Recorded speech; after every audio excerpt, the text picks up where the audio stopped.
Insta-therapy means that the word inner child healing is all the rage. So I thought I would just demystify and break it down for you. That term can mean anything, and there are healers who through a variety of narrative techniques, I think, help you talk to your inner child and heal. The only problem is that when you talk about inner child, you are talking about very early developmental patterns. Now, I am a somatic experiencing practitioner, and in the work that I do with clients, we go 4 levels deep. Why is this so? We start with embryological patterns of attachment to the uterus, which is completely pre-verbal and it's all touch and movement based. We then work with cellular patterns, we work with birth patterns, and then we work with early attachment patterns. The problem is none of these have a narrative or verbal memory associated with it. Do you know why? So if I asked you what happened in the first 18 months of your life, you probably have no recollection of it except what you were told by people around you. This is because hippocampus, the part of the brain that is responsible for narrative memory, doesn't really come online until you're 18 months old.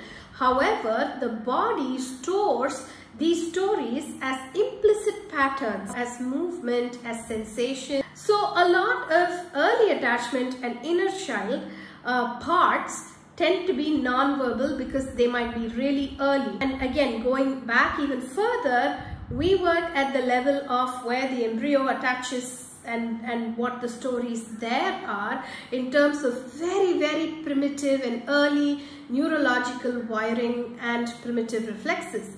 Therefore, when we work at that level, we are building a somatic capacity to hold this work before we can layer things on top.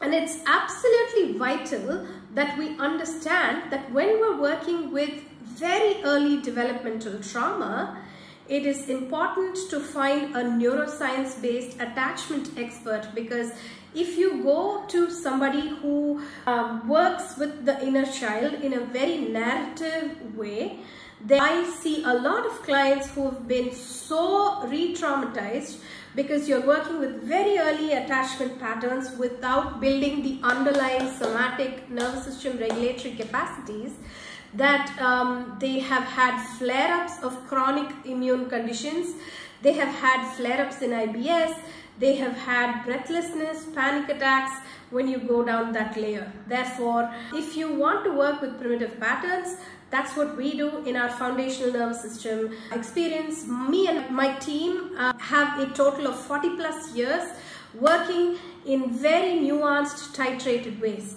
So if you're interested, hit us up and we can work together.